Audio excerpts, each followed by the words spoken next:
You are now watching The Beach. Oh boy! There has been a lot of discourse surrounding the fourth SpongeBob movie. As I'm sure pretty much all of us are aware, the next SpongeBob movie is coming very soon. The trailer dropped about a month ago, and needless to say, the reaction has been something else. I apologize if I sound a bit stuffy. Got a little case of the suds. It has been freakishly cold in Florida. Now before getting into the Search for SquarePants, let's talk about the other SpongeBob movies.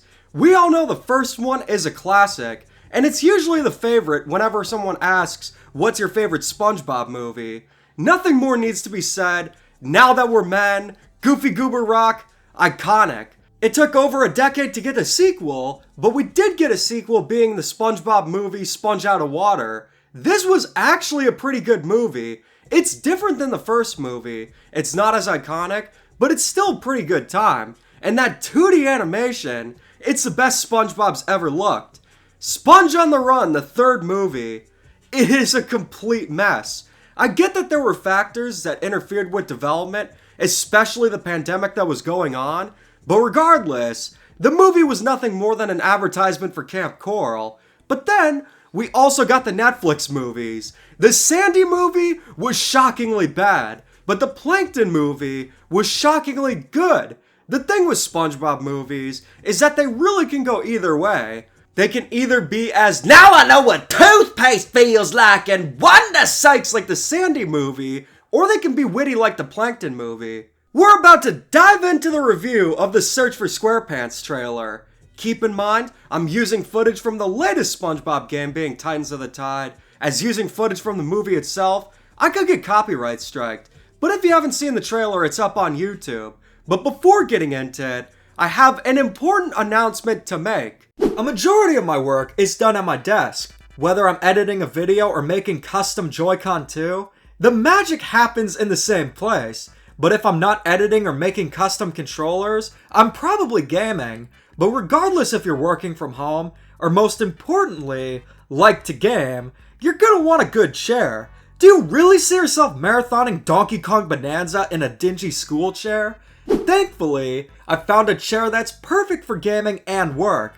This is the FlexiSpot Ergo X Pro chair. Before, I was just using a standard desk chair that was falling apart. Its only function was to sit with no bells or whistles. I could tolerate it for working, but gaming? Not a chance. But the FlexiSpot Ergo X Pro chair provides the best of both worlds. Everything is customizable. There's a headrest you can adjust to your liking. You can also adjust the armrest to your heart's content. But the coolest thing is that there's even a footrest. Once you're done writing that 800-word essay about what not to do at a stoplight, you can pull out that footrest, break out the snacks, and have a Friday night marathon of kablooey. The build quality is really good. I knew it even before opening the package because this was heavy. They're using high quality materials here. My old chair started to make my back hurt the longer that I sat down. But the Ergo X Pro chair remained comfortable no matter how long I sat down. And the experience has been great. FlexiSpot is hosting a huge sale for Black Friday. You can get 20% off the FlexiSpot Ergo X Pro chair. It's happening from November 20th to December 1st, so make sure to check it out. You can get the FlexiSpot Ergo X Pro chair on Amazon. Link will be in the pinned comment and description. Yep, we're just gonna start with the sea rhinoceros in the room. Big Guy is the only reason why people are talking about this movie. It is a song made by none other than Ice Spice, because when I think of celebrities that can be in SpongeBob, the first one I think of is Ice Spice. I'm not joking either. It's like one of my dream collaborations for SpongeBob. SpongeBob is the show that got David Bowie, only for him not to sing. So if SpongeBob paid Ice Spice not to sing, that would be a dream come true. But no, they learned their lesson from Bowie. They learned their lesson from Depp just saying, just keep breathing, because they got Ice Spice to do a full-on song for this movie. This song only goes one of two ways. If Ice Spice legitimately took Nickelodeon's money and made this song with it, just like as a sort of screw you to Nickelodeon, that is freaking genius. But if it's just the best she could come up with, if she legitimately thought that this would be a good song for the movie, it's not. It's a terrible song. I think a lot of people know it's terrible, but hey, it's working with the marketing. It's getting people talking about the movie, and regardless if it's bad or not, it's doing its job. I'd also be lying if I said that Ice Spice's fish character isn't hilarious.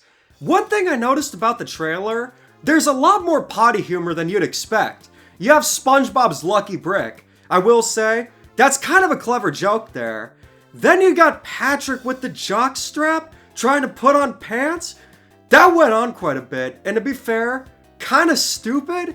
And then there was a part where they fell into the field, and they fell on something that looked like intestines, and SpongeBob and Patrick were hitting each other with them.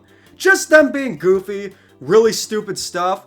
But the thing is, even though there's potty humor, it doesn't seem like that's all the movie's about. There is still some of that wit that SpongeBob was known for, even if it's nothing groundbreaking. The one scene that comes to mind is when they're going to Bikini Bottom High School, because that's where the entrance to the Flying Dutchman's underworld is.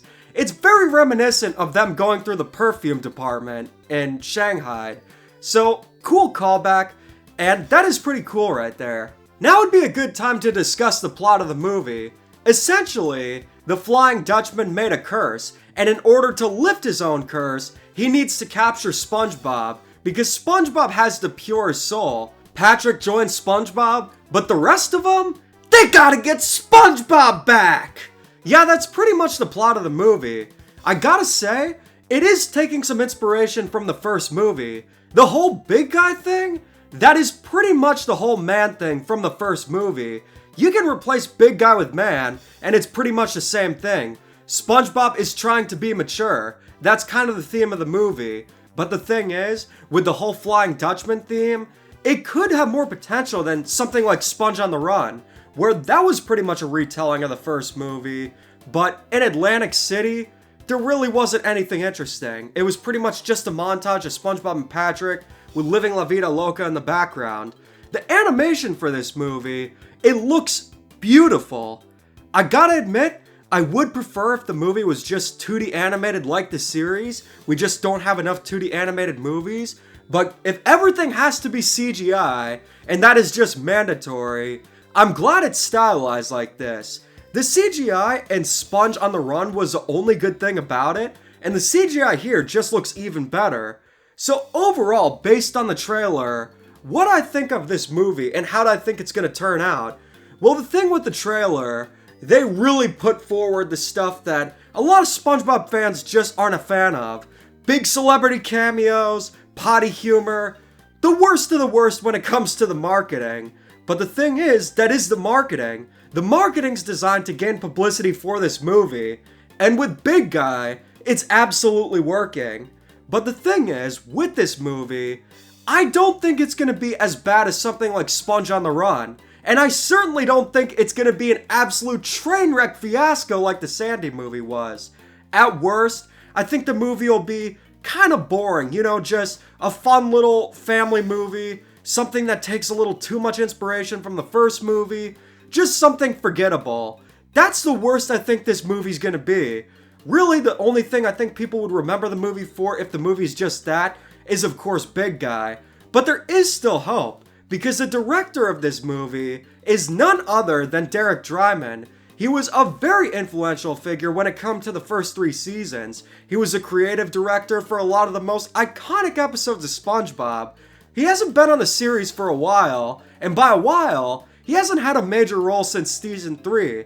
But the thing is, there's still a lot of hope, because he has proved to be a great writer in the past. Now, to play devil's advocate, he did help direct the recent Hotel Transylvania movie, which got mixed reviews. But the thing is, he knows SpongeBob pretty well, and I think there's a chance that this movie will be better than anyone expected.